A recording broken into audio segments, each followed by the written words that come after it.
প্রাথমিকে শিক্ষক নিয়োগ দুর্নীতি মামলায় পার্থ চট্টোপাধ্যায় প্রাক্তন শিক্ষামন্ত্রীকে গ্রেফতার করল সিবিআই। मीरा सफेद तुरंत खुले, भरपूर झाग दे और इसकी स्मार्ट साइंस दे स्मार्ट केयर और फ्रेशनेस। मेरी चॉइस मेरा सफेद।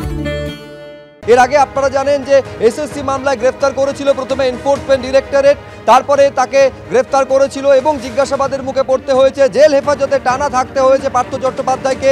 এবার প্রাথমিকে শিক্ষক নিয়োগ দুর্নীতি মামলায় পার্থ চট্টোপাধ্যায়কে গ্রেফতার দেখালো সিবিআই, অর্থাৎ শোন অ্যারেস্ট করা হলো পার্থ চট্টোপাধ্যায়কে প্রাথমিকে শিক্ষক নিয়োগ দুর্নীতি মামলায়। প্রকাশ সিনহা আমাদের প্রতিনিধি আরো বিস্তারিত বলতে পারবেন এই নিয়ে। প্রকাশ, দেখো শুভজিৎ, তুমি জানো যে এর আগে পার্থ চট্টোপাধ্যায়কে এসএসসি, গ্রুপ সি এবং গ্রুপ ডি মামলায় গ্রেফতার করেছিল সিবিআই। গতকাল সিবিআই তরফে প্রেয়ার করা হয়, আবেদন করা হয় সিবিআই স্পেশাল কোর্টে, তারা প্রাথমিক শিক্ষা নিয়োগ দুর্নীতি মামলা, যেখানে কিন্তু তারা গত 2 বছর ধরে তদন্ত চালাচ্ছিলেন, সেখানে পার্থ চট্টোপাধ্যায়ের ইনভলভমেন্ট উঠে এসছে এবং তারা কিন্তু পার্থ চট্টোপাধ্যায়কে শোন অ্যারেস্ট করতে চান, গ্রেফতার করতে চান। সেই নিয়ে আজকে এই মামলার শুনানি হয়। পার্থ চট্টোপাধ্যায় ভার্চুয়াল মাধ্যমে প্রেসিডেন্সি জেল থেকে তাকে পেশ করা হয় এবং বিচারক তার সঙ্গে কথা বলেন। এই মুহূর্তে আমরা যেটা দেখতে পাচ্ছি যে সিবিআই এর যে প্রেয়ার, অর্থাৎ পার্থ চট্টোপাধ্যায় এবং অয়নশীল দুজনকে শোন অ্যারেস্ট করার যে প্রেয়ার, সেটা কিন্তু গ্রান্ট হয়েছে। অর্থাৎ প্রাথমিক শিক্ষা নিয়োগ দুর্নীতি মামলায় প্রাক্তন শিক্ষামন্ত্রী পার্থ চট্টোপাধ্যায় এবং অয়নশীল দুজনকেই কিন্তু গ্রেফতার করা হলো। আরেকবার তোমাকে বলে দিই, এবার কিন্তু প্রাথমিক শিক্ষা নিয়োগ দুর্নীতি মামলায় পার্থ চট্টোপাধ্যায় এবং অয়নশীল দুজনকেই গ্রেফতার করা হয়েছে। সিবিআই সূত্রের খবর, সিবিআই তরফে যে রিমান্ড প্রেয়ার কোর্টে জমা দেওয়া হয়েছে, সেখানে কিন্তু একাধিক তথ্য পেশ করা হয়েছে। সেখানে সিবিআই তরফে দাবি করা হয়েছে যে পার্থ চট্টোপাধ্যায়ের কাছে কিন্তু বিভিন্ন সময়ে 2014 সালের যে ক্যান্ডিডেট তার লিস্ট কিন্তু পৌঁছে যেত এবং সেভাবেই কিন্তু বেআইনিভাবে চাকরি দেওয়া হয়েছে। যেখানে অয়নশীলের ভূমিকা বলা হয়েছে যে অয়নশীলের কাছ থেকে সন্তু গাঙ্গুলির কাছে লিস্ট চলে যেত, সেখান থেকে কুন্তল ঘোষের কাছে লিস্ট যেত এবং বাজার থেকে প্রায় 1,67,00,000 টাকা তোলা হয়েছে বেআইনিভাবে এবং সেই টাকা কিন্তু কোনো না কোনোভাবে প্রভাবশালীদের কাছে পৌঁছে গেছে।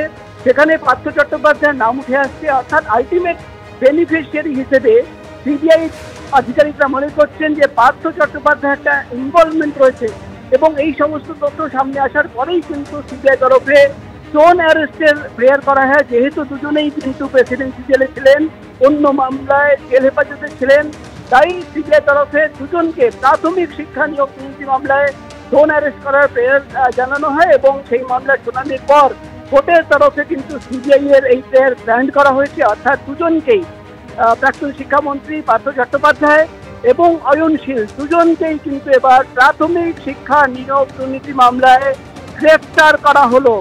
আপাতত তারা কিন্তু প্রেসিডেন্সি জেলে থাকবেন, কিন্তু যেটা সিবিআই সূত্রের খবর, আগামী দিনে তারা কিন্তু দুজনকেই নিজেদের রিমান্ডে নেওয়ার আবেদন তারা জানাবেন এবং কাস্টাডিতে নিয়ে দুজনকেই তারা জেরা করতে চান। সব মিলে কিন্তু এবার কিন্তু বলাই যায় যে এসএসসি মামলায় আগেই পার্থ চট্টোপাধ্যায়কে গ্রেফতার করা হয়েছিল, গ্রুপ সি, গ্রুপ ডি মামলায় এবার কিন্তু সিবিআই প্রাথমিক শিক্ষা নিয়োগ দুর্নীতি মামলায় পার্থ চট্টোপাধ্যায়কে গ্রেফতার করা হলো এবং আজকে আমরা দেখলাম সিবিআই তরফে যে রিমান্ড প্রেয়ার কোর্টে জমা দেওয়া হয়েছিল, সেখানে কিন্তু মানিক ভট্টাচার্যের নাম রয়েছে, সেখানে সন্তু গাঙ্গুলির নাম রয়েছে, কুন্তল ঘোষের নাম রয়েছে, বাজার থেকে 1,67,00,000 টাকা কিভাবে তোলা হয়েছে তার যাবতীয় তথ্য রয়েছে এবং সিবিআই তরফে রিমান্ডের দাবি করা হচ্ছে যে এই টাকার একটা অংশ ব্যাংক অ্যাকাউন্টেও পৌঁছে যাচ্ছে। সন্তু গাঙ্গুলি, তোমার মনে থাকবে, বেহালার একজন তৃণমূল নেতা, তার বাড়িতেও কিন্তু তল্লাশি অভিযান চালানো হয়েছিল।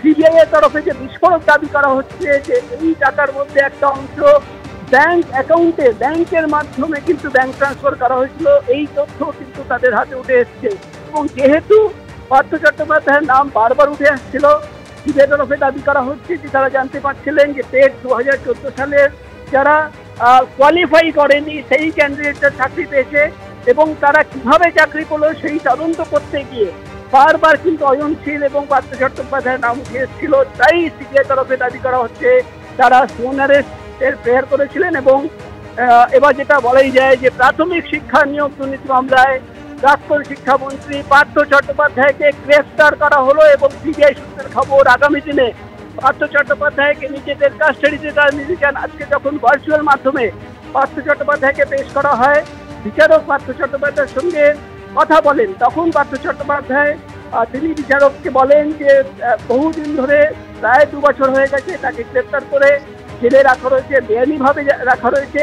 পার্থ চট্টোপাধ্যায় প্রিজনার পিটিশন লেখার একটা কথা বলেছিলেন, তখন বিচারক বলেন যে প্রিজনার পিটিশন আপনি লিখতেই পারেন, কিন্তু এই মুহূর্তে আজকের দিনে এই সব কথা বলবেন না। যেদিন আপনি জামিনের আবেদন জানাবেন সেদিন কিন্তু এই সমস্ত কথা শুনবো।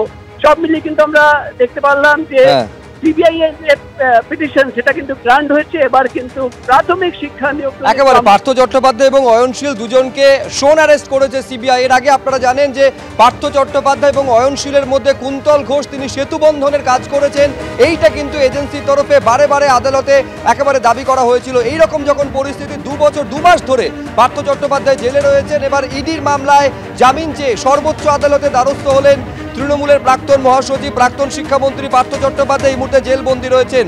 মুকুল রোহতাগি এই সওয়াল করেছেন একেবারে আদালতে, পুজোর পর এই মামলার শুনানি হতে চলেছে। 2 বছর 2 মাস ধরে জেলে রয়েছেন এসএসসি মামলায় গ্রেফতার হওয়া পার্থ চট্টোপাধ্যায়। এবার জামিন চেয়ে ইডির মামলার জামিন চেয়ে সর্বোচ্চ আদালতে দ্বারস্থ পার্থ চট্টোপাধ্যায়।